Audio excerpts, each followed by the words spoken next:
Bueno, pues buenas tardes, buenas noches, buenos días a todos, porque sé que hay gente un poquito de todas partes. Vamos a hablar un poquito, esta sesión clínica realmente está enmarcada dentro de los dos másters, tanto del daño neurológico como del de terapia miofuncional. En esta micro reunión, por cierto, os tengo que decir que el chat yo no voy a estar pendiente de él.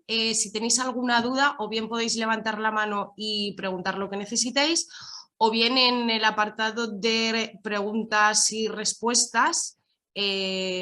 También luego al final, en los últimos minutos, lo dedicaremos a eso. Yo por mi parte no tengo ningún problema en que levantéis la mano y nos podamos ver, sobre todo si hay alguna duda.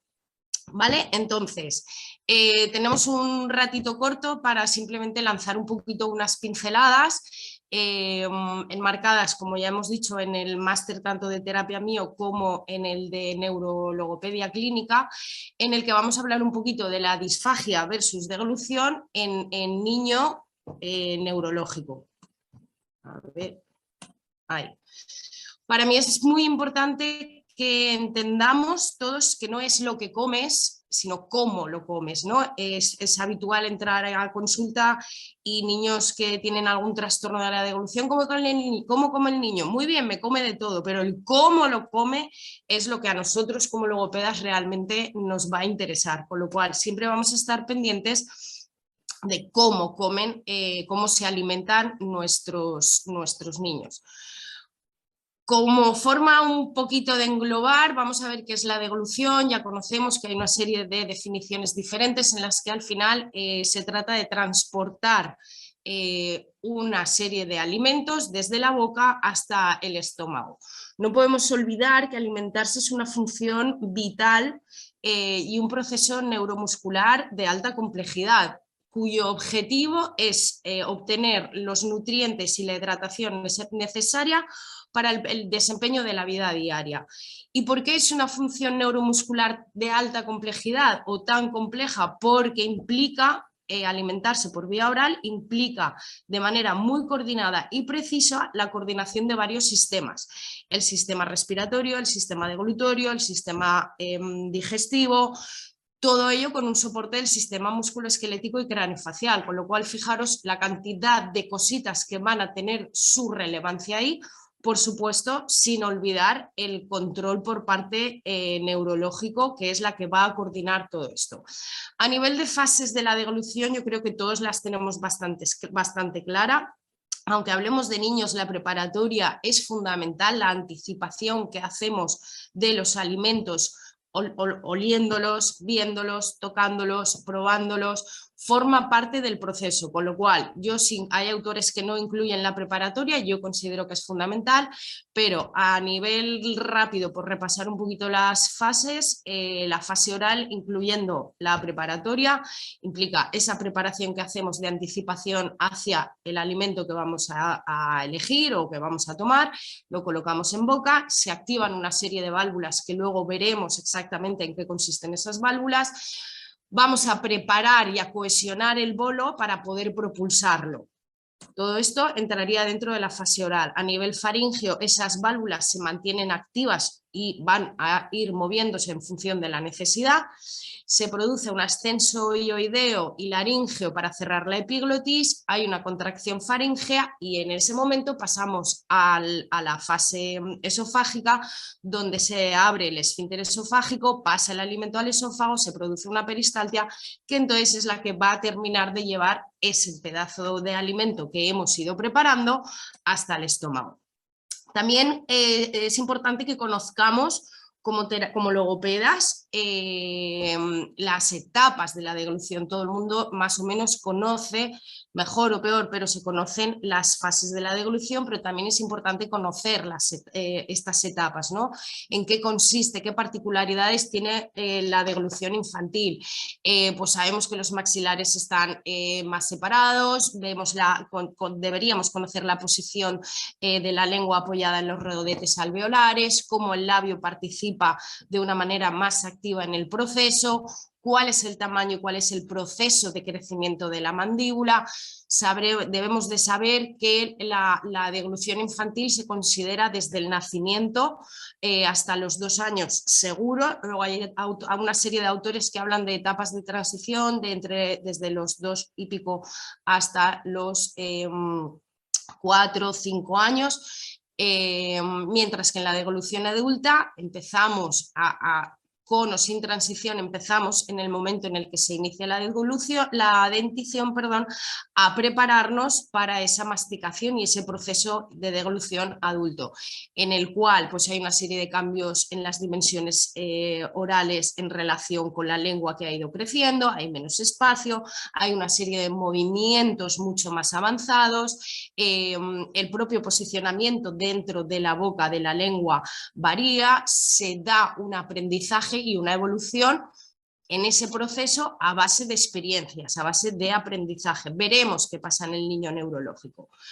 Pero un error bastante común es confundir o mal llamar disfagia a todo o trastornos de la deglución a casi nada. Cuando vamos a ver un poco cuando hablamos de disfagia y cuando hablamos de trastornos en la deglución.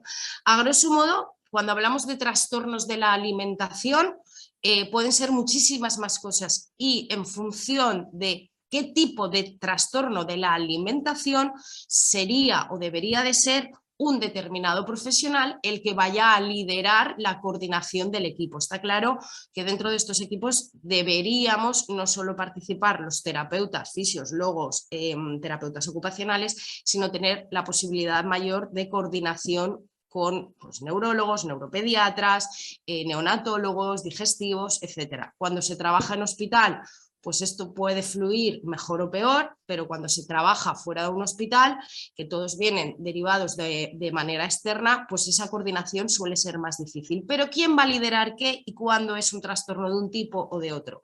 Dentro de los trastornos de la alimentación, obviamente está todo, pero hablaríamos de casos como anorexia, pues liderará un psicólogo o un psiquiatra, privación nutricional, liderará un gastro o liderará un pediatra, retrasos madurativos de la deglución, son trastornos de la alimentación, niños prematuros necesitan un pequeño tiempo de maduración y de adaptación a la nueva función, o cuando hablamos, por ejemplo, de niños TEA, hablamos habitualmente de alteraciones de alimentación de base sensorial. Todo esto correspondería con alimentación. Cuando hablamos de trastornos de la deglución, es un indicador de que hay un compromiso de la seguridad o de la eficacia o de la confortabilidad y o de la eficiencia. Si afecta a la seguridad, luego veremos qué significan estas palabras, hablaremos de disfagia. Si como tal no se compromete la seguridad, se compromete la habilidad para manejar el alimento en boca, hablaremos de un trastorno de la deglución. Cuando comprometan a la seguridad, es decir, haya un riesgo para el paciente, hablaremos de disfagia y podrá ser orofaríngea o esofágica. Luego veremos un poquito esto con un poquito más de detalle. A nivel pediátrico, el 50% de los niños que presentan disfagia son neurológicos. El resto, un 35%, son síndromes, que para mí, sea daño cerebral adquirido o daño cerebral congénito, me da igual, siguen siendo neurológicos. Hay un poquito menos de un 10% dentro del mundo de la prematuridad, por hernias otro 10%, cardiopatías otro 10% y atresias de esófago 5%. Con lo cual, de este aprox 100%, estamos hablando de que un 85% de los niños que sufren de disfagia tienen causas neurológicas. Cuando hablamos de niño neurológico, no vamos a entrar ahora en la definición del daño, pero podemos hablar de es muy importante que tengamos en cuenta el tipo de lesión, el momento de la lesión, cuándo se ha detectado esa lesión y cuándo se ha empezado a intervenir, qué tipo de diagnóstico, qué zona es a nivel neurológico es la que está lesionada, el tamaño de esa lesión, etcétera. La disfagia, yo creo que esto ya todos los que estamos aquí, no es una forma como si de patología, no es una enfermedad, no es un trastorno de la alimentación en sí mismo, sino es un indicador, es un síntoma de que algo no está funcionando de manera adecuada, bien sea a nivel neurológico, como los que hemos hablado hace un poco, o bien sea a nivel estructural, a nivel anatómico. Pero es importante que entendamos que es un síntoma, que es un indicador, no es una enfermedad en sí. Supone una alteración en alguna de las fases de la deglución y, por lo tanto, pone en riesgo al paciente, sea niño o no. Particularidades que vamos a ir escuchando cuando hablaremos o cuando nos remitan un paciente con disfagia. Penetración, cuando algo de alimento ha penetrado, es un indicador de que ha llegado a la laringe, pero no ha rebasado, no ha pasado los pliegues vocales, no ha llegado a pulmón, mientras que una aspiración sí que ese alimento, esa gota de agua, ese granito de arroz o lo que sea, sí ha rebasado los pliegues vocales. Cuando hay restos en valécula, nos indica que hay una limpieza o una propulsión deficitaria. Si hay un escape prematuro, estaremos hablando de fallo en las válvulas. Cuando hay un retraso faríngeo, es un indicador de que hay un tiempo de latencia excesivo o está enlentecido a nivel faríngeo. Cuando hay una falla deglutoria, no se desencadena esa propulsión, no se desencadena desde la propulsión hasta la deglución, la elevación laríngea, etcétera. Y vamos a ver esas palabras que hablábamos antes de seguridad, eficacia, según la CIF. Cuando hablamos de una disfagia, voy a ir un poco al que más conocemos todos, es una patología, una patología, no, perdón, es cuando nos encontramos alteradas la seguridad y sí o sí la competencia y la eficacia, es decir, la habilidad para manejar el alimento. Como hay dificultad en la seguridad y hay dificultad en la eficacia, es fácil que haya una repercusión a nivel pondoestatural y que haya una repercusión en el bienestar o en el placer de ese niño alimentándose. Cuando hablamos de un trastorno de la deglución, no está comprometida la seguridad como tal. ¿Podría tener un impacto? Sí, pero no está comprometida la seguridad como tal. Lo que está comprometida es la habilidad y la coordinación de las funciones, la capacidad para manejar el bolo. Evidentemente, según la eficacia, tendremos mayor o menor impacto en la seguridad y, por ende, se convertiría en una disfagia y por ende tendría repercusión en todo. Niños sensoriales, hablamos de rechazo o selectividad. Niños TEA que determinados alimentos no los quieren comer. Es un problema de procesamiento sensorial. Entonces va a haber una alteración en la confortabilidad, que por supuesto puede tener un impacto en el desarrollo pondoestatural y en la habilidad para manejar el alimento. Si un niño rechaza durante mucho tiempo una serie de texturas sólidas, por poner un ejemplo, podría tener, si se pretende iniciar muy tarde, mayor dificultad, no solo a nivel sensorial, sino también a nivel motor, para manejar ese bolo, convirtiéndose en una u otra. Y por último, las disnasias, disfunciones, degluciones adaptadas, no implican, a ver si va vale, luego lo veremos más adelante, no implican mayor alteración que en la estética, por decirlo de alguna manera, ni en la competencia de funciones, ni en la habilidad, ni en la seguridad. Son estos niños que colocan un poquito mal la lengua. Vamos a rascar un poquito más a qué significa esto de la seguridad. Cuando hablamos de afectación o compromiso de la seguridad, estamos hablando de que puede haber falsas vías o que puede haber una dificultad en la sincronía entre las fases oral y laríngea. Es decir, a nivel de seguridad en la fase oral, hablaríamos probablemente de alteración en el sello palatofaríngeo o en el sellado palatogloso, o bien residuos orales que comprometen la seguridad de ese paciente. Esto en fase oral. Cuando hablamos de alteraciones en la seguridad en la fase faríngea hablaríamos de aspiración y penetración, retraso, por ejemplo, en el cierre del vestíbulo laríngeo. Con lo cual nos va a ir dando indicaciones todo esto cuando tengamos un paciente delante y querramos evaluar, saber qué está fallando en la seguridad, por qué, dónde, vamos a ir desgranando. A nivel de eficacia, competencia o habilidad, pues precisamos que haya una correcta sincronización de las válvulas, unas sinergias musculares durante todo el proceso hasta que lo acabemos. Puede indicar unas alteraciones reflejas a nivel neurológico, unas alteraciones motoras o sensoriales a cualquier nivel oral y, por supuesto, reducción de la motilidad faríngea en los trastornos y en los movimientos de las cadenas musculares para llegar hasta el esfínter. Esto sería, por ejemplo, una atresia de esófago, un reflujo gastroesofágico o una enfermedad por reflujo. ¿Qué indicadores así un poco más afinadamente tenemos? Pues la capacidad a nivel de fase oral, la capacidad para preparar ese bolo y hacer esa presión intraoral y contención del bolo en lactantes.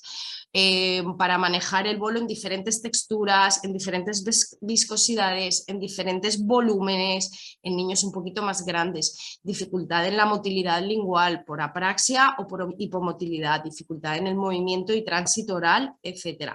A nivel faríngeo, a nivel de competencia, sería cuando quedan restos o residuos en valécula y en senos piriformes. Cuando hablamos de eficiencia, hablamos del estado nutricional, del estado hidratacional, de esas tablas de desarrollo pondoestatural y una serie de requerimientos. Esto normalmente siempre son los gastroenterólogos los que se van a ocupar de hacer esas mediciones, pero nosotros también podemos poner en alerta cuando detectamos niños deshidratados o en niveles nutricionales muy bajitos o que empiezan a perder peso, etcétera. Y a nivel de confortabilidad no deja de ser el placer y el gusto por alimentarse en diferentes texturas, en diferentes viscosidades, estar a gusto. No dejamos de ser todos, estemos donde estemos, seres sociales y nos reunimos o tendemos a reunirnos alrededor de una mesa y a compartir. Bueno, pues que esto no sea un impedimento ni para los niños y sobre todo para sus familiares, sobre todo para las mamis. Entonces, visto esto, por repetir lo repetido, revisamos un poquito qué es esto de una disfagia orofaríngea funcional. Bueno, a nivel más oral vamos a encontrarnos dificultades en el reflejo deglutorio, es decir, una alteración que va a dificultar esa respuesta motora oral. Es decir, la reordenación temporal de las estructuras orofaríngeas desde la vía aérea hasta que el alimento llega al estómago durante la deglución, la dificultad para transferir y preparar el bolo desde la boca hasta el estómago y sobre todo, que se nos olvida muchas veces, la dificultad para recuperar después esa vía aérea. Es decir, se produce un baile que permite el pase del alimento y todo eso tiene que volver, tanto si volvemos a preparar más alimento como si hemos terminado de comer. Entonces, ¿qué son estas 4 válvulas? Creo que todos las conocemos: el sello glosopalatino, el velo faríngeo, el vestíbulo laríngeo con descenso de la epiglotis y por último la apertura del esfínter esofágico superior. Estas 4 válvulas son fundamentales. Por un lado, introducimos el alimento en boca y evitamos que haya escapes previos ni hacia afuera por la boca ni hacia adentro, hacia vía aérea. Evitamos regurgitación por la boca, pretende evitar regurgitación nasal, con lo cual tenemos que tener muy claras que estas 4 válvulas de las que hablábamos antes en las fases tienen que estar perfectamente organizadas para que la deglución sea segura y sea viable. Aquí tenemos una gráfica en la que vemos la fase respiratoria, la fase digestiva y de nuevo la fase respiratoria. Es decir, no estamos hablando de la fase de preparación, sino los tiempos de estas 4 válvulas que hablábamos antes, ¿vale? Vamos a ver en la comparativa en la que en la primera imagen todo se sucede de una manera organizada. Vuelvo a la imagen esta para no confundiros. Hay una serie de tiempos, una empieza, se solapa con la siguiente, termina, se solapa, termina, está ordenado y organizado, ¿vale? Esta imagen correspondería con un paciente sano.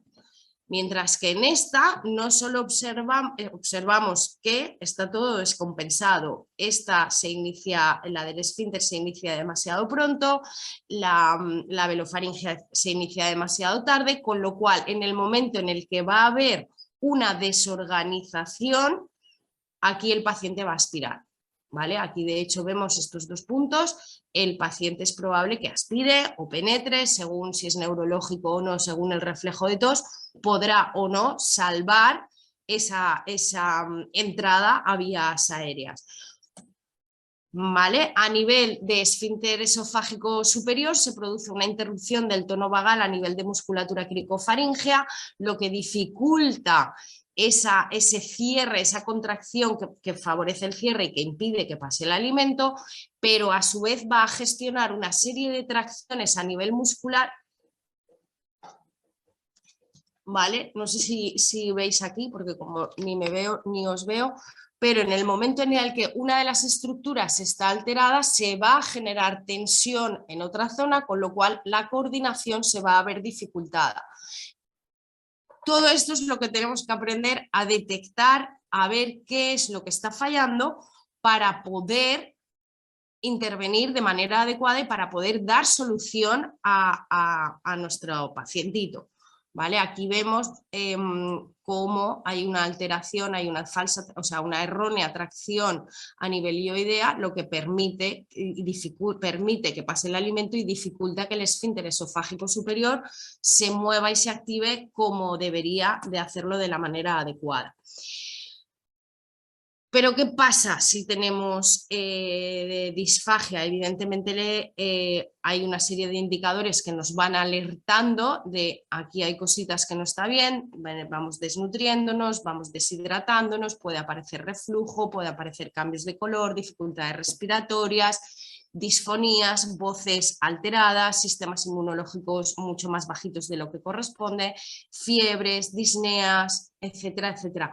Todo esto puede conllevar a la muerte, tanto si el paciente no aprende a alimentarse por sí mismo, no solo por la malnutrición o porque pase el alimento al pulmón, puede haber también un atragantamiento y quedarse directamente. Es por esto que es muy importante detectar bien dónde está el fallo o dónde está el problema.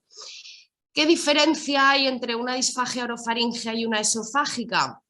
Aquí lo vemos bastante claro, mientras que la disfagia orofaríngea es neurológica, hay una lesión neurológica que va a alterar los reflejos, que va a alterar los pares craneales, que va a alterar que el proceso se pueda dar de manera coordinada y sincrónica.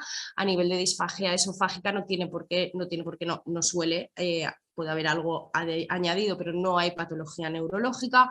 La progresión de la disfagia orofaríngea es muy poquito a poco, mientras que la esofágica es radical, unas pérdidas de peso muy marcadas. Suelen caracterizarse las esofágicas por un dolor retroesternal bastante marcado, regurgitaciones más tardías, mientras que estos dolores no tienen por qué aparecer en la disfagia orofaríngea. Pero en cualquier caso, todas las formas de alimentar son válidas si eso es lo que permite salvarle la vida al paciente. A veces rechazamos de entrada y de pleno, PEG no, gastrostomía no. Bueno, en algunos casos tendremos que aprender que eso le puede ganar tiempo al paciente con mejor calidad de vida y mientras tanto podemos ir trabajando si así lo consideramos necesario. ¿Qué tenemos que conocer y qué deberíamos tener tiempo para profundizar poco a poco? Debemos conocer la norma, la normalidad, lo que sería lo sano, lo no sintomático frente a la alteración y la patología. ¿Pero en qué? A nivel neurológico es importante conocer bien los reflejos, los pares craneales, el desarrollo bien.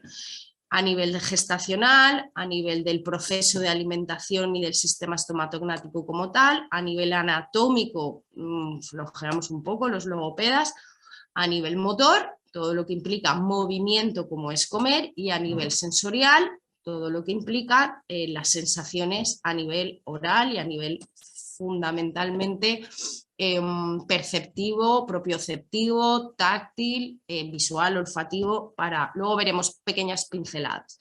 Así a modo muy de poco tiempo que tenemos que entender que a nivel neurológico es el que se va a ocupar de gestionar todas las partes implicadas, una serie de movimientos, una serie de reflejos, una serie de sensaciones que se tienen que dar de manera organizada, secuencial y muy ordenada para que esas funciones se puedan hacer de manera adecuada. Si un reflejo tiene que aparecer y desaparecer en un determinado periodo de tiempo, el hecho de que no se abola a tiempo puede conllevar a que no podamos ir adquiriendo patrones más maduros, con lo cual es fundamental que a nivel neurológico todo se dé de manera muy organizada, muy sincrónica y muy coordinada.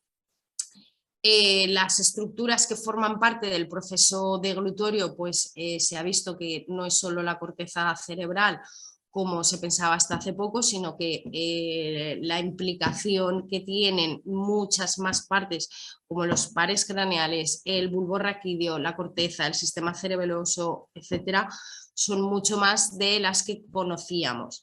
Es importante también que conozcamos, más allá de par craneal este, par craneal el otro, par craneal el otro, que entendamos cómo hay una serie de vías aferentes, eferentes, que van a estar contenidas dentro de esos pares craneales y que van a ser las transmisoras de la información a nivel motor y a nivel sensorial.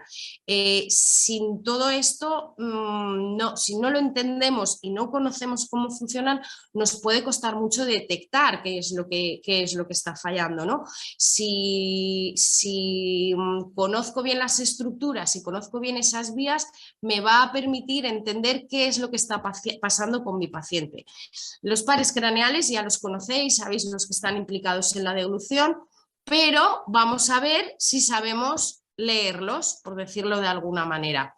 Me gustaría que pudieran participar un poquito, Tony, que si no yo me aburro yo sola. Entonces, no sé si puedes abrir micros. Vamos a ver un vídeo, os lo explico. Vamos a ver un vídeo y vamos a intentar ver qué pares craneales pueden estar afectados, ¿vale? ¿Sí? Alguien que me diga que sí, por favor. Están muy buenas, ya me imagino. Cuando yo era pequeña, no me gustaban para nada las tornillitas. ¿Ah, no? Todas me gustan.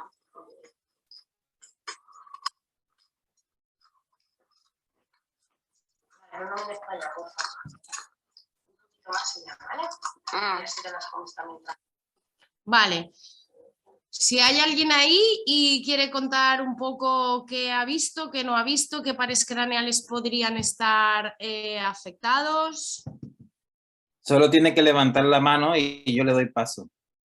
¿Alguien se anima? No pasa nada, esto no va para nota y no hay mejor sitio para equivocarse que aquí entre colegas.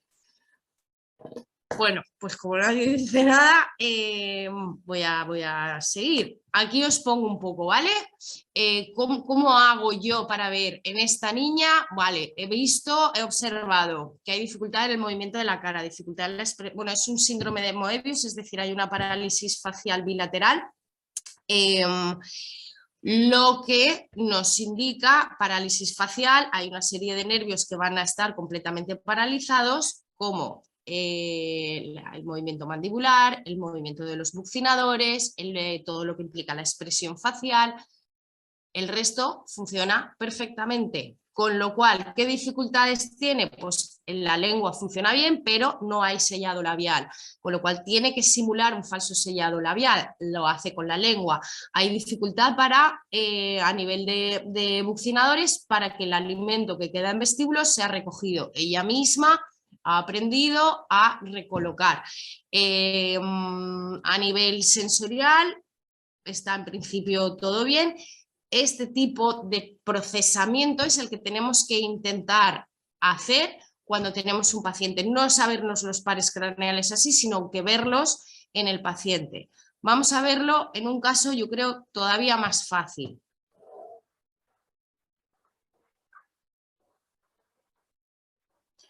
Es una de las primeras tomas que hacemos por vía oral. He metido como 1 miligramo o 1,5 miligramos, no recuerdo, no llega a 2, de agua con un poquito de espesante.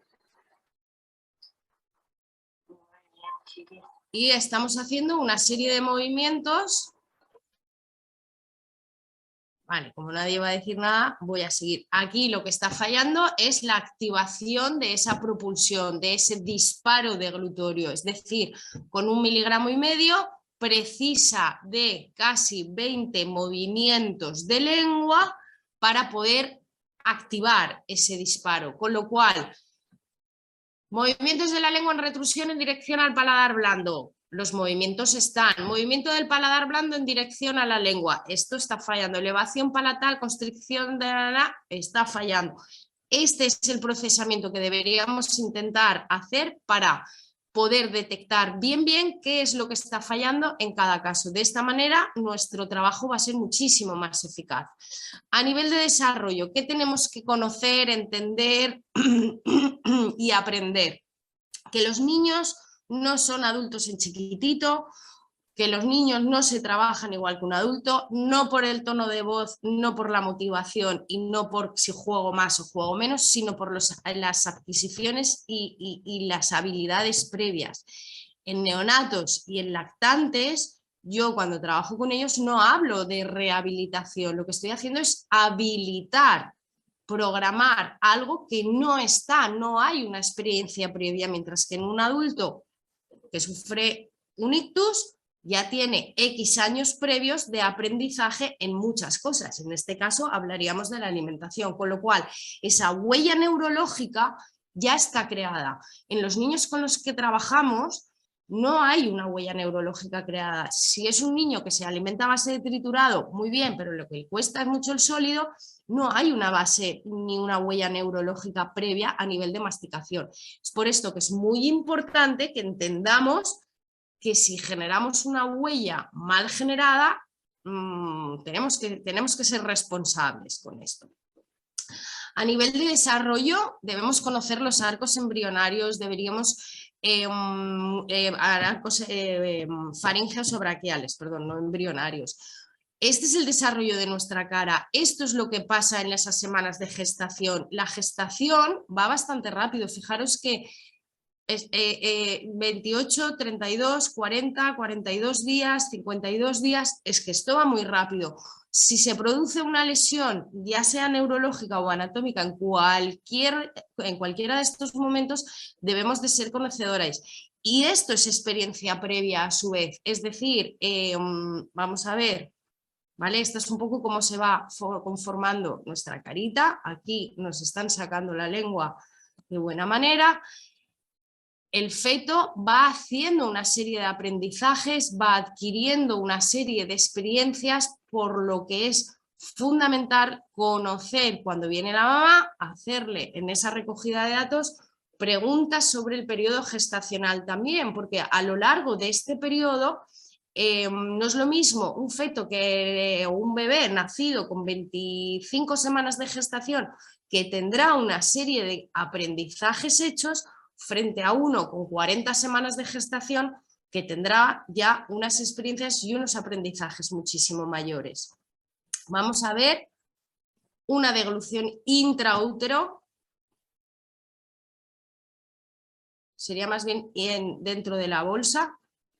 Es un parto, una cesárea por COVID, que una de las primeras que se hizo en el momento de la pandemia, y como no se sabía muy bien aún qué iba a pasar, la madre tenía COVID, pues sacaron con, si no recuerdo mal, 2 semanas de antelación. Estaba cocinado. Veis aquí las manos, vemos una de las piernecitas, los glúteos, la curvita de la espalda, la cabecita.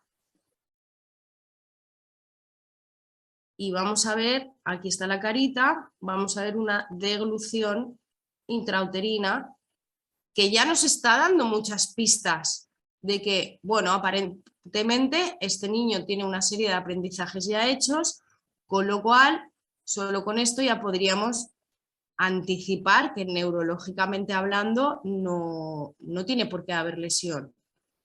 Vemos que la bolsa no está demasiado llena en exceso, con lo cual sí que se ha hecho esa transferencia de líquido amniótico y está mamando bolsa.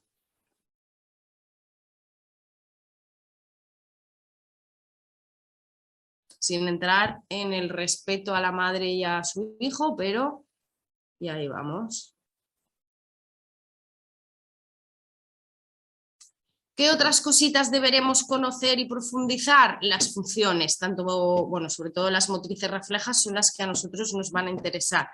Estamos hablando de los reflejos orales, son respuestas que se aprenden de manera innata, que vienen de manera innata, que son indicadoras cuando están alteradas de una posible lesión neurológica, son fundamentales para una correcta deglución y una correcta respiración y una correcta coordinación entre la deglución y la respiración. Y es fundamental que entendamos que tienen una secuencia ordenada de aparición y desaparición, salvo en aquellos que son perdurables. Si por ejemplo tengo una niña o un niño que tiene un reflejo de búsqueda que se alarga más allá de los 4 meses, cada vez que roce o toque a nivel de cuchara, va a ir buscando, va a seguir buscando, con lo cual va a dificultar el aprendizaje siguiente. Dentro de los reflejos tenemos unos de protección, que son el de mordida, el de tos y el de arcada, que impide o que protege de alguna manera la vía aérea, y son algunos de los que tendremos que controlar para habilitar o para abolir si están demasiado adelantados, como es el de náusea. El de tos tiene que estar, vamos, a no ser que haya una traqueo en ese momento, el de tos es fundamental que lo consigamos antes de introducir sobre todo alimento sólido. Mientras que el resto son adaptativos, perdura el de deglución, perdura el de respuesta transversa y perduran el de tos y el de arcada. Pero se normalizan de alguna manera, por ejemplo, el de succión pasaríamos a llamarlo absorbición, ¿vale? Aprendemos a absorber, podemos hacerlo, pero de manera controlada y voluntaria, no es algo reflejo. ¿Cuáles son las funciones del sistema estomatognático? Ya las sabemos: respiración, succión, deglución, mascación, deglución más madura y por último masticación. Todo este proceso se va adquiriendo. Hemos hablado antes un poquito de esa parte motora. ¿Qué significa esta parte motora y qué tiene que ver con nuestros pacientes? Pues que un niño típico va a tener una serie de hitos de desarrollo normal o típico que le van a permitir una serie de experiencias. No es lo mismo estar todo el día tumbadito mirando al techo o en la hamaca, que empezar a poder sentarse, pasar a estar en sedestación, ir en un carrito de paseo mejor sentado, pasas más tiempo observando el mundo, cuando empiezas a reptar puedes coger cosas, llevártelas a la boca, experimentar. ¿Qué pasa con los niños neurológicos? Pues que la mayoría no tienen todas esas experiencias, no se desplazan, no tienen inquietudes, siempre ven lo mismo, no se generan deseos, no se desean intereses, lo que dificulta esas experiencias, pero no solo a nivel motor de cuerpo y aprendizaje, también a nivel oral. Si tengo dificultades para llevarme las manos a la boca, si tengo dificultades para coger cosas, tampoco me las voy a llevar a la boca, y al final vamos a perder en experiencias sensoriales y motoras. El control de la postura es fundamental para que el sistema estomatognático se mantenga adecuado, ya no solo porque nos puede dar problemas de deglución. Si tengo una hiperexposición laríngea, puedo tener problemas de deglución, llegando incluso a aumentar o potenciar la disfagia. Pero aunque no lleguemos a eso, Si tengo un descontrol y una desorganización del sistema estomatognático, va a generarme problemas respiratorios, oclusales, articulatorios, de movimiento dentro del propio sistema estomatognático. Con lo cual necesitamos en todo momento que fisios o terapeutas ocupacionales nos ayuden a colocar al niño desde, sobre todo los que trabajamos como muy pequeñitos, para que desde el primer momento estén bien posicionados y tengan un buen desarrollo a nivel del sistema estomatognático. Yo discuto mucho con los fisios, no lo voy a negar. ¿Qué patrones de movimiento vamos a encontrar en este tipo? Voy a quitar el audio porque este va bastante fuerte. Pues vamos a observar dificultades para controlar los propios movimientos a nivel reflejo, que dificultan esa estabilidad no solo de la cabeza y el tronco, sino también de la estabilidad de la cintura mandibular. Fijaros que hay muchos movimientos, algunos de ellos provocados para mejorar el control del bolo, pero que se le pierden por el camino y le descompensan. Él intenta con movimientos de cabeza cambiar de lado el bolo porque no hay un buen movimiento a nivel lingual, pero llega un momento en que se le va y pierde el poco control que tiene. Hay bastantes movimientos involuntarios, como veremos a nivel de ojos y en este caso no hay espasmos manuales o no se ven, aunque podríamos sospechar que sí, pero todo el proceso se ve comprometido por dificultades de movimiento y de patrón. Lo mismo pasa con este bebé. Es una bebita que llega por problemas para succionar, la familia no quiere el biberón, lo cual me parece maravilloso, hacemos un asesoramiento y si os fijáis en este primer vídeo vemos que la lengua está fuera, no hay es mucho trabajo lingual, hay agotamiento y no hay apenas movimiento mandibular. Mientras que en este, simplemente recolocando un poquito la cabeza, se produce más trabajo a nivel mandibular, menos trabajo en lengua, la lengua ya no sale y la extracción de leche será mucho más positiva, menos cansada, menos dolorosa para la madre, menos desesperante, etcétera, etcétera.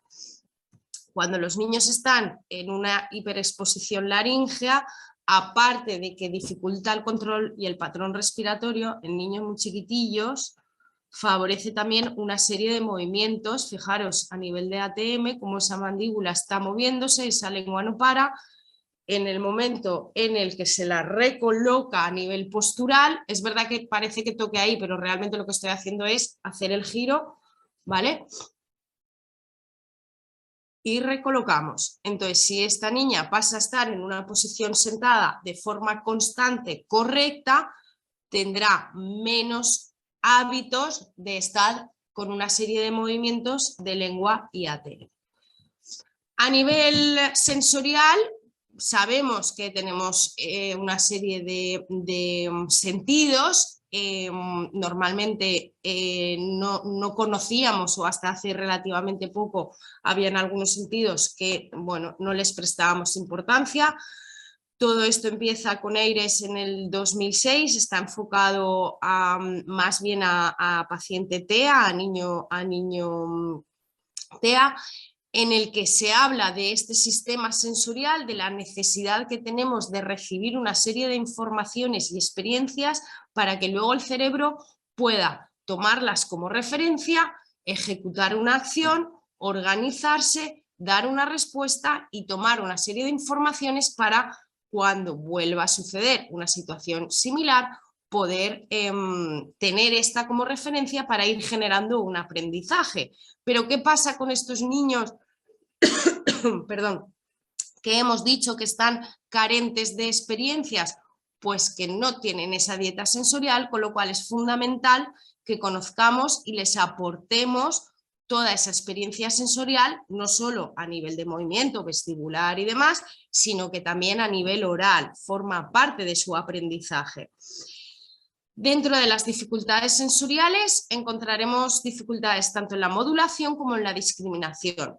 Para que lo entendamos de una manera un poquito rápido cuando hay dificultad en la modulación es un indicador de que hay una dificultad en la recepción, en la alerta de la información. Niño que se come un trozo de pan y es como si se estuviera comiendo un limón.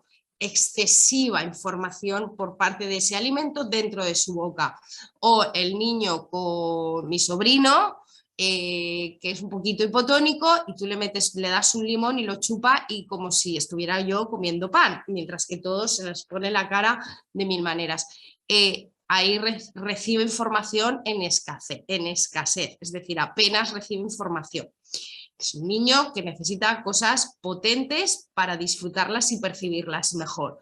Mientras que la discriminación es cuando no reconozco lo que tengo, o lo que tengo dentro de la boca me refiero en este caso, dónde lo tengo y cómo es este trozo de alimento. Es decir, tengo un trozo de algo duro o tengo un trozo de algo blandito. Es algo duro, con lo cual lo que tengo que hacer es masticar más con los molares, repetirlo varias veces hasta que se pueda disgregar.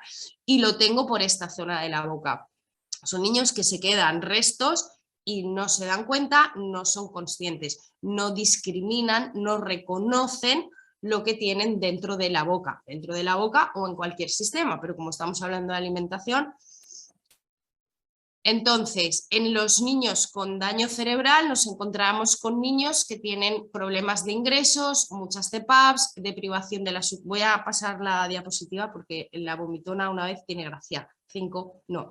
Deprivación en las experiencias orales, succión nutritiva o succión no nutritiva, niños ingresados que se les ha forzado sin tener en cuenta que de alguna manera ese biberón no estaba entrando bien. Cuando un niño un bebé rechaza un determinado alimento y si es el alimento único como es la leche, es que algo está pasando.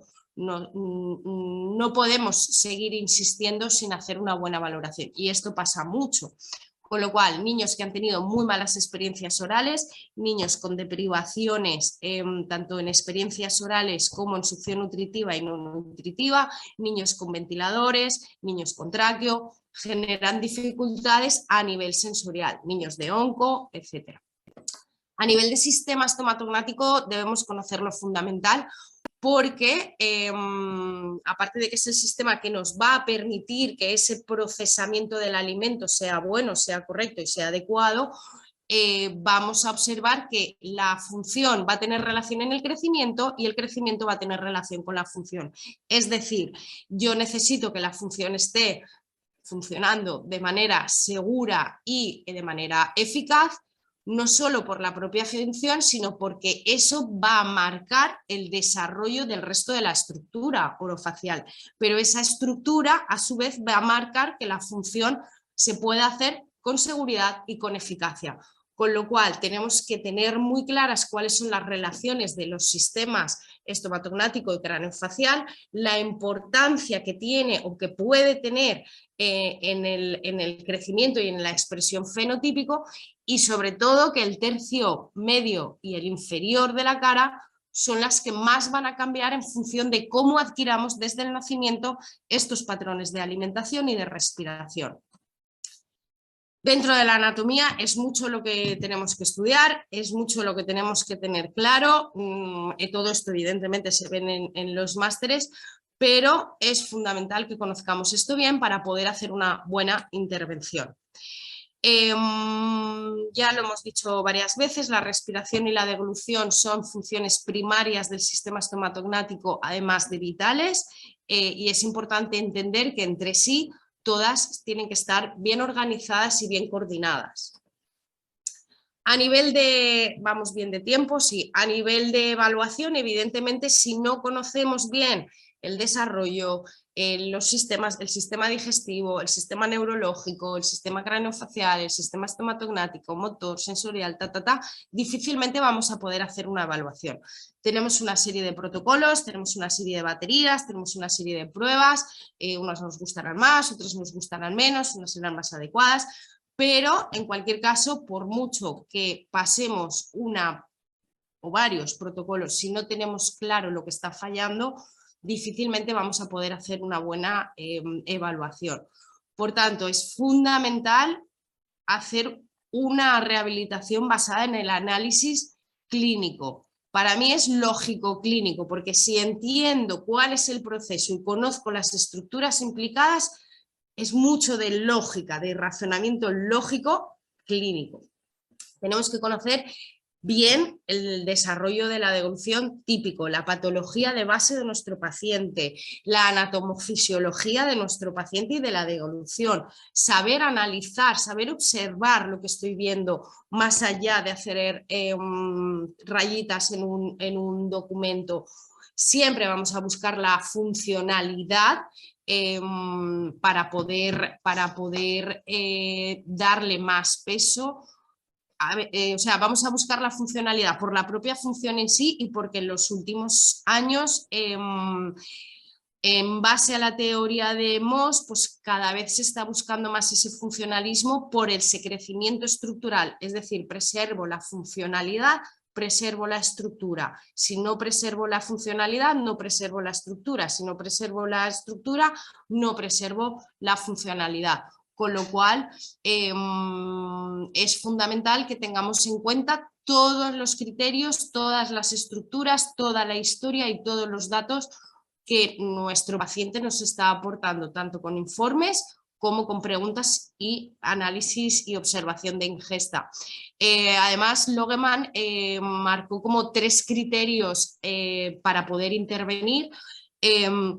Uno, saber detectar y diagnosticar la causa potencial clínica de la patología o de la alteración en este caso. Formular hipótesis adecuadas para definir ese trastorno y para poder luego establecer en la tercera pauta, que sería un plan de trabajo correcto y adecuado. A grosso modo tenemos aquí una serie de pruebecillas, pero el proceso es un poco, si hay una orofaringea estructural, pues tendremos que ver cuál es el proceso cirugía para restablecer esa estructura y en el momento en el que sea funcional y operativa poder implementar el trabajo por parte del logo para poder habilitar esa función que estructuralmente a día de hoy es inviable. Cuando hablamos de una orofaringea funcional, se hará o se deberían de hacer una serie de pruebas. A mí me llegan muy pocos. En función de esa serie de pruebas se valorará si hay cirugía viable, si no hay cirugía viable y en caso de que estemos hablando de problemas de seguridad y eficacia, es cuando nosotros con nuestra intervención podremos ayudar a ese paciente a recuperar esa vía oral. La vía oral no siempre es recuperable y tenemos que aceptarlo, hay que saber cuándo parar y cuándo informar al paciente y a la familia del paciente de que hemos llegado al tope en caso de que se dé. Yo soy muy pesada con la evaluación y en mis formaciones lo que enseño y lo que pretendo enseñar a los alumnos es a pensar. Para mí la disfagia y los trastornos de la deglución son como un baile en el que la bailarina es el alimento y pasa por muchos bailarines hasta que llega al bailarín principal, que sería el estómago. Cualquiera de esos bailarines puede fallar, ¿sabe? Y entonces se cae la bailarina. Saber detectar cuál es el bailarín que no entra a tiempo, que va muy rápido, que va muy lento, que no sabe lo que tiene que hacer, que no lo hace bien, esa es la clave de la disfagia, porque entonces voy a ese bailarín, lo pongo firme y podemos recuperar esa funcionalidad. Por eso es fundamental la evaluación, la observación de ingesta y la comprensión de todo lo que estamos viendo. Entonces, para mí pensar es lo que me ha enseñado a trabajar. Vamos a ver algunos síntomas clínicos que nos pueden indicar, uy, aquí está pasando cosas. Vamos a ver este baby. Es difícil de ver porque es un vídeo, voy a quitar audio, es un vídeo doméstico. Vamos a ver la postura del niño, vamos a ver cómo se alquea el cuerpo, no le podemos ver los ojos, pero están enrojeciéndose y empezando a presentar lagrimeo. Fijaros cómo al final empieza a cocear, empieza a estirarse, en algún momento no se ve bien, pero hay pérdida de leche por este lado, por eso se pone la telita a la mamá. En este caso no hay saturación, no hay reflejo de tos, vemos que el niño lo está pasando mal, es un indicador. Si hiciéramos auscultación cervical, pues ya podríamos confirmar muchas más cosas, pero solo con este vídeo ya vemos que este niño no está disfrutándolo. Cuando hayas, fijaros aquí,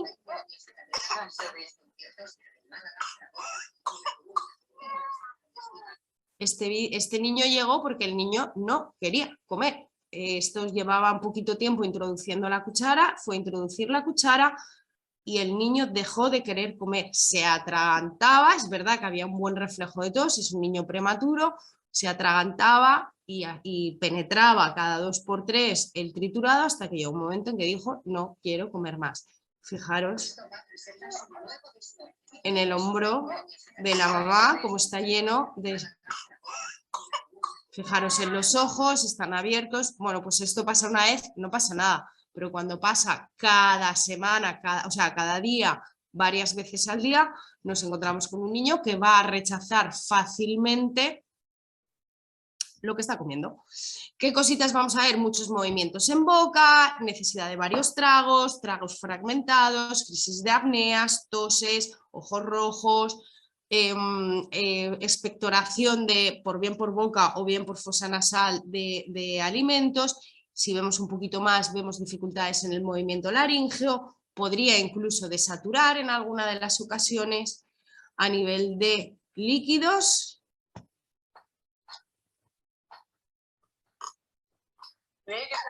Que se te va la cabeza.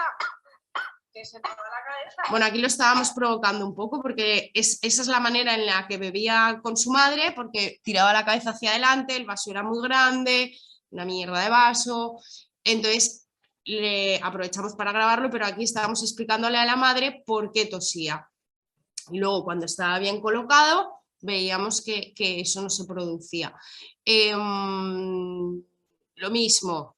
Vemos tos, en este caso hay un buen reflejo de tos, no siempre vamos a tener eso, con lo cual tenemos que aprender a detectar otros indicadores que a veces es muy difícil detectar, pero otros indicadores de que, vale, no hay tos, pero hay carraspeo, hay voz húmeda, hay que mirar los ojos, puede llegar incluso a haber pérdidas de conciencia, etcétera. Ir detectando qué síntomas nos pueden llamar la atención.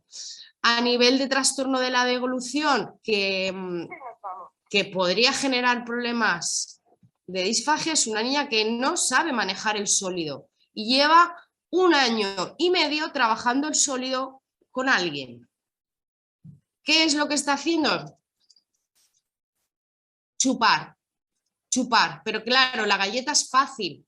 Dentro de lo que cabe, la galleta es fácil de chupetear con la lengua y al final es un alimento de fácil disgregación, se deshace y no pasa nada. ¿Qué pasa cuando su madre, por recomendación del terapeuta anterior, le da pollo o le da ternera? Pues que deshaciéndolo con la lengua no lo deshace. Ha llegado un momento en que la niña no quiere comer nada sólido. ¿Qué está pasando? ¿Qué es lo que vemos? ¿Qué es lo que observamos? En 3 sesiones estaba comiéndose ya el bocadillo, 3, 4.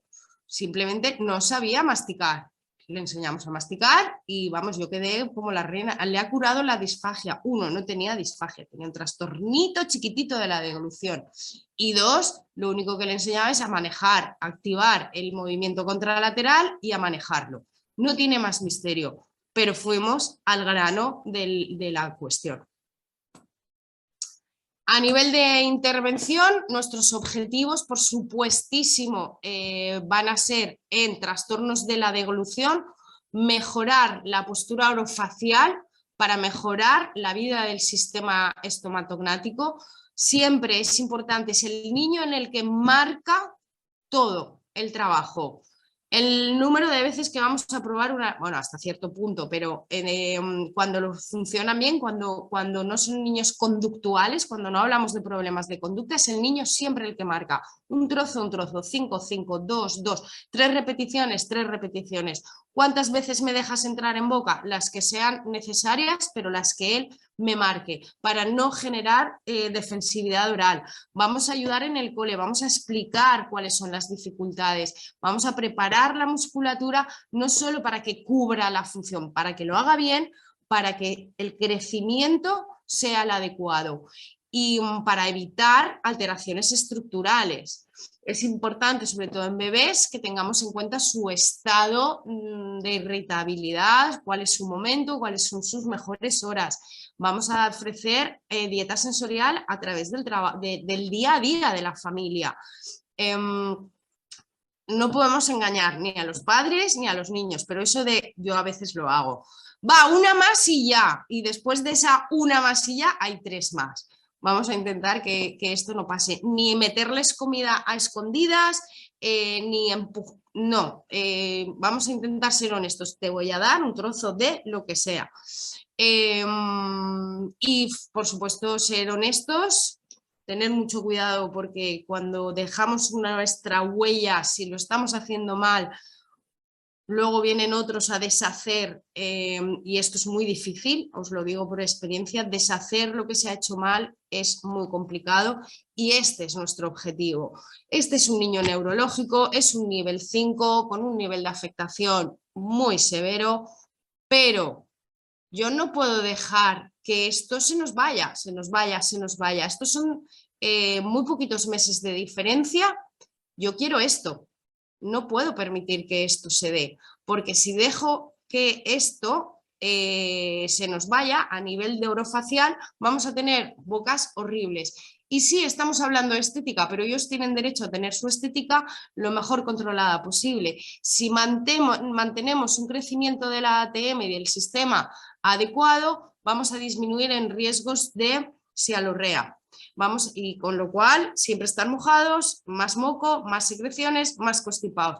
Vamos a disminuir la posibilidad de que se convierta en un respirador oral. Vamos a mejorar el control de las secreciones por la humedad que estamos permitiendo y evitando esa sequedad oral. Con lo cual, ¿el trabajo de la disfagia es solo que el niño coma de forma eficaz y segura? Sí, pero también vamos a preocuparnos para que estas funciones puedan. Sí, yo trabajo la disfagia con este niño, perfecto, está comiendo por vía oral, muy bien, pero de esto no lo controlo, en 6 meses o un año este niño ya no podrá comer por vía oral. Por mucho que neurológicamente, laríngeamente, valvularmente hablando, esté funcionando bien. Es decir, no queremos cambiar un trastorno neurológico por un trastorno estructural o anatómico. A nivel de disfagia orofaringea, siempre, siempre, siempre el soporte nutricional e hidratación tienen que ser adecuados. La calidad de vida es fundamental. Ya tienen bastante con todo lo que tienen en su vida, como para además tener que estar en situaciones incómodas y de riesgo.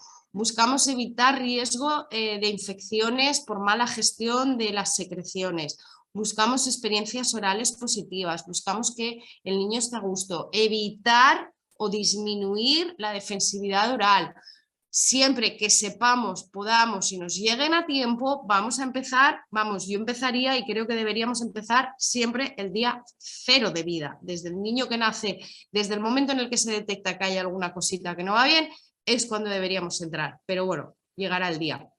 Y todo esto siempre en base a seguridad, eficacia, competencia, confortabilidad y la coordinación. Igual que se tienen que coordinar todas las funciones y estar bien sincronizadas, estas 4 se tienen que dar para buscar todo lo que buscamos a nivel nutricional, pero también a nivel de calidad de vida. Y recordar que así como la disfagia es un síntoma, nosotros vamos a buscar la causa de ese síntoma. ¿Dónde está el fallo? ¿Dónde está ese pequeñito escalón que me está dificultando, imposibilitando que ese niño o esa niña se alimente por vía oral? Ya lo hemos hecho una pequeña mención al inicio, la vía oral, por supuesto, todos queremos que ese niño o esa niña se pueda alimentar por vía oral, pero siempre tendremos que garantizar. Hay familias que rechazan per se la gastrostomía, el botoncito gástrico, y en algunos casos lo van a necesitar. Que eso no significa que eliminemos la vía oral, vamos a intentar combinar, siempre y cuando sea seguro, la vía oral con la gastrostomía. Pero nuestra nutrición e hidratación es mi objetivo principal. A partir de ahí, todo lo que podamos hacer será maravilloso. A nivel de intervención, tenemos tratamientos rehabilitadores, en el que, por un lado, modificaremos texturas, volúmenes, viscosidades, etcétera. Trabajaremos a nivel sensorial, veremos las praxias neuromusculares, o sea, trabajaremos con praxias neuromusculares, todo ese trabajo que ya conocemos, veremos qué maniobras, según nuestro paciente, edad y posibilidades de la familia, utilizaremos. Fundamental, me gustaría trasladaros, todos utilizamos las manos, materiales, electrodos, vibradores, sonares, láser. No son estrategias ni son herramientas inocuas. Estamos hablando de trabajo neuromuscular. Cuando yo aplico vibración, estoy activando fibras musculares controladas neurológicamente, estoy moviendo fascias, estamos haciendo mucho más que dar un poquito de propiocepción sensorial. En los últimos 2-3 años me han llegado varios casos que el niño tenía el vibrador en la boca todo el día o el mordedor en la boca todo el día, o que el terapeuta lo único que hacía era meter ese vibrador. Pues venían hiperdescoordinados e hiperactivados a nivel oral, y quitar eso es muy complicado, con lo cual, aunque nos parezca inocuo, que sepamos que lo que estamos haciendo, por poquito que nos parezca y pequeñito que nos parezca, sí tiene consecuencias. Vamos a ver, a nivel de tratamiento adaptativo, pues haremos modificaciones en el entorno, según las necesidades sensoriales, los utensilios, fundamental, una buena elección de chupete, una buena elección de una cuchara, la buena elección de la forma, el flujo, el tamaño de la textura, el material de un biberón, son fundamentales, así como las estrategias posturales en las que vamos a pedir ayuda a terapia ocupacional y a fisioterapia para que nos ayuden con lo que nosotros necesitamos posturalmente, ellos nos ayudan a colocarlos de esas maneras. Con lo cual, y un poco por resumen, y clavamos tiempos, fundamental conocer al niño, las necesidades del niño, la historia del niño, hacer un enfoque de colaboración con el resto de profesionales, me da igual que sean terapeutas que médicos. No hay una receta mágica, no hay para niño con disfagia, esto y esto, para niño con deglución atípica, esto y esto, deglución adaptada, esto y trastorno de la deglución, esto y esto. Ojalá. No, tenemos que pensar en qué está fallando para poder actuar sobre eso, y ahí estarán nuestros objetivos. Y dar deberes a la familia, yo no lo veo, pero si lo hacemos, que sea en funciones adquiridas, porque no son terapeutas, los padres no son terapeutas y a veces les damos unas responsabilidades de introducir alimentos cuando nosotros mismos no estamos muy seguros de que lo puedan hacer. Por lo tanto, no nos olvidemos que ellos son papás y mamás, y bastante tienen ya con las férulas, la bañola, el no sé qué, la gastrostomía, el cambio de válvula, cambio de sonda, para que encima nosotros vengamos a hacerles hacer de logopedia. Y en definitiva, utilicemos lo que sabemos, estudiemos, aprendamos, pero vamos a utilizar nuestro razonamiento para llegar a conclusiones y para llegar a hacer el trabajo eficaz, ecológico y sabiendo bien a dónde vamos. Y clavadito, no sé si hay dudas, preguntas, se puede abrir los micros a todo el mundo, ¿no? Y así, a ver. Micros y cámaras, preguntas. Voy a dejar de compartir porque si no, no veo si hay alguna pregunta. No hay ninguna pregunta, eso es que he ido muy rápido. O lo Si alguien explicamos. quiere hablar, simplemente que levante la mano y se le da paso. Sé que he ido muy rápida y que ha sido como muy pincelada de todo lo que hay que saber o preparar o estudiar para trabajar en deglución y en disfagia. Gracias a ti, Sofía. Pero dudas, me gusta que me hagáis dudas.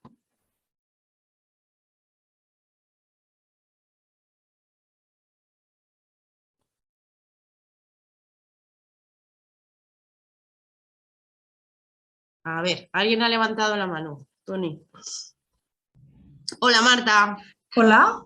Hola, te escucho. No Hola. te veo, no te escucho, o sea, no te veo, pero te escucho. Si abres el vídeo, mejor. Es que no tengo la opción. Bueno, Directamente he pues entrado y solo hay el audio. No sé si está configurado así, pero no lo sé. vale, bueno, pues te escucho, Marta. Vale, bueno, primero de todo decirte que me ha parecido súper interesante la charla. Me ha gustado muchísimo. Y bueno, yo no tenía una duda en sí del contenido, pero quería preguntarte qué curso o qué máster nos recomiendas que estudiemos para dedicarnos a esta branca de la logopedia, a esta rama.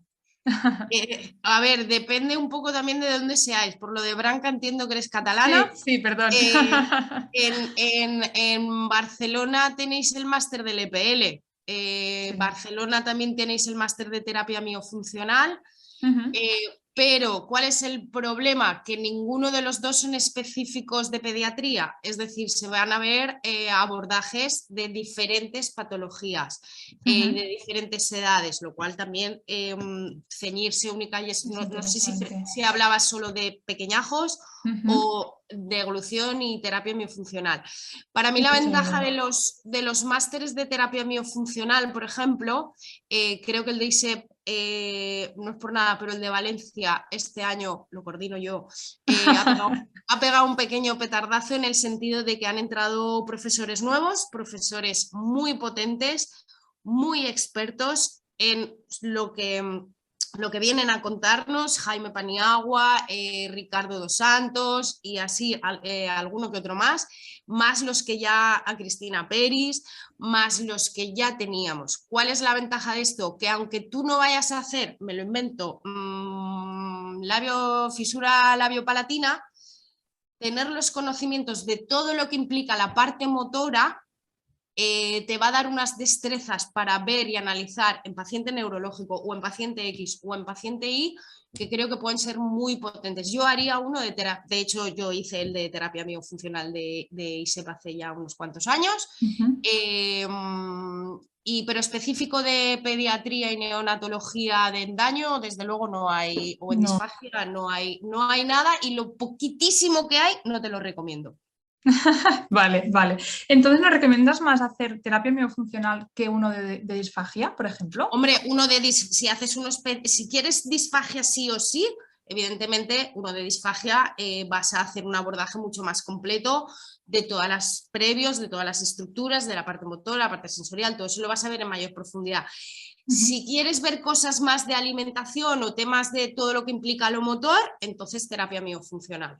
Vale, perfecto, muchas gracias. Nada.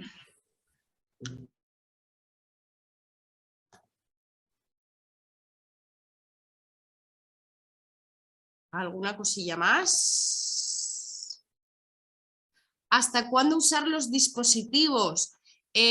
No sé exactamente, Lucía, ¿a qué te refieres? ¿Hasta cuándo? No hay unos tiempos, ningún ejercicio, ninguna praxia. Hay 5 minutos, 7 minutos, 2 minutos, porque no está estipulado, ¿no? En función de la dificultad de mi paciente voy a utilizar o no una determinada herramienta sabiendo cuánto tiempo voy a dedicar a esa herramienta. Yo sigo trabajando muchísimo con mis manos, cada vez de hecho utilizo menos el Z y estas cosas, el electro sí que lo sigo utilizando bastante, dependiendo de la herramienta que voy a utilizar me dedico un tiempo, pero ya no es cuánto tiempo más o menos, es para qué lo estoy utilizando. por ejemplo, os pongo el caso de la última niña que me ha llegado. Voy a ver si tengo el vídeo localizado. Es una niña que, como la logopeda veía que no se movía mucho la lengua, pues pensó que, bueno, tenía que activar esa lengua. Hasta ahí todo perfecto.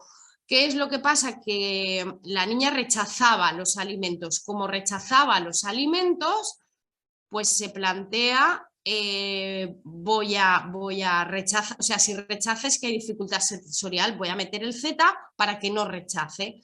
Pues se ha tirado meses, no sé exactamente, con mucho trabajo de vibración intraoral. Y voy a enseñaros, ay, perdón, escape. Voy a enseñaros un vídeo rápidamente de una peque, cómo me llega, a ver si encuentro este. Vale, ahora tengo que compartir pantalla. ¿Dónde está esto? A ver, ¿cómo? No estáis viendo, ¿no? Lo que yo he colgado. Vale, pues vamos a ver este vídeo rápidamente. Segunda sesión de intervención. Ya está más tranquila, pero esto es en reposo, reposísimo, estos movimientos constantes. Comiendo era 10 veces más. Entonces, esto es un abuso del Z-Vibe. ¿Vale? La logopeda decía, pero que yo no lo he hecho con mala intención, yo no lo dudo. Pero sepamos lo que estamos haciendo, no es una herramienta más, lo que estamos haciendo es aplicar un estímulo a nivel de fibras. ¿Vale? Entonces, creo, no sé si he respondido, Lucía, a tu pregunta.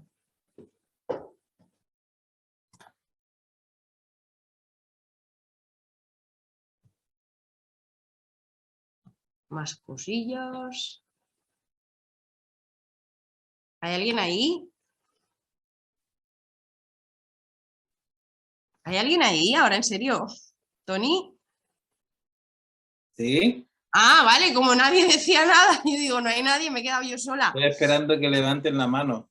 Vale, pues a la de 1, a la de 2 y a la de 3. A ver, alguien ha levantado la mano, por fin.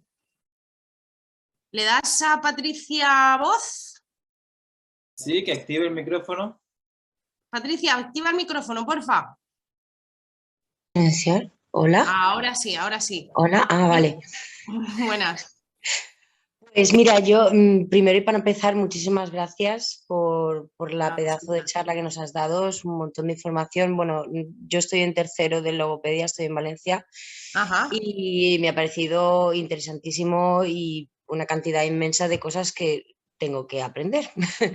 Bueno, este es el primer paso, detectar lo que no sabemos. Bastantes cosas. Entonces mi pregunta va más orientada pues un poco a la formación, ¿no? A qué manual, qué libro es el que tú dirías, mira, pues para empezar este es imprescindible. ¿Cuáles son los imprescindibles, no? Pues mira, para mí este vale 12 euros, de Mónica Bartuilli, es un 10, es muy básico. Vale. Pero esto os va a dar la estructura para entender el sistema, para conocer y entender el sistema, por lo menos la línea básica, que esto debería de ser nuestro ABC mínimo. Este es un libro que os recomiendo. Y luego, a partir de ahí, pues si queréis hacer neurología, pues hay uno de pares craneales. Es que algunos los tengo aquí y otros no. Os puedo pasar un listado, pero neurología para logopedia de Web Adler, este tengo muchos, no sé cuál elegir. Va a salir uno en breves de Raquel García Esquerza. Espera, que se me va a desmontar todo esto. Este también tratado de evaluación de motricidad orofacial. Este no es exclusivo de disfagia, pero nos puede valer para hacer una serie de aprendizajes. Otro tochaco que a mí me gusta mucho, el manual de fonoestomatología de Acadia. de Mónica Elena Trovato. Y o si queréis os puedo pasar un listado de algunas referencias bibliográficas. Eso no habría problema. Pues eso estaría muy bien. Y dedicarle, creo que está mi correo, si no os lo digo, apuntarlo quien queráis, oliviaprades@hotmail, es bien difícil, oliviaprades@hotmail, me escribís un correo los que queráis alguna cosita y os la comparto. Y mi recomendación, Patricia, es que aprendáis a utilizar mucho las manos y la lógica. Todo lo demás viene rodado. Ahora hay muchísimas formaciones en deglución y disfagia, libros, artículos, publicaciones, cápsulas de estas, lo que queráis. Cuando yo empecé hace 20 largos años, estaba sola en el mundo, no había nadie a quien preguntar, no había mucha literatura, no había mucho de nada. Y yo en mi caso creo que ir cogiendo de aquí y de allí me ha permitido, junto al razonamiento lógico y a ir entendiendo y al uso de mis manos, ser lo que soy ahora. Entonces, leer mucho, tocar mucho, observar mucho. Será un gusto volver a veros en ISEP. Ya sabéis que este mes hemos hecho el mes de la logopedia. Yo realmente os animo a que valoréis la posibilidad de hacer un máster. En Valencia ya os digo que el de mío, para mí este año está siendo muy chulo.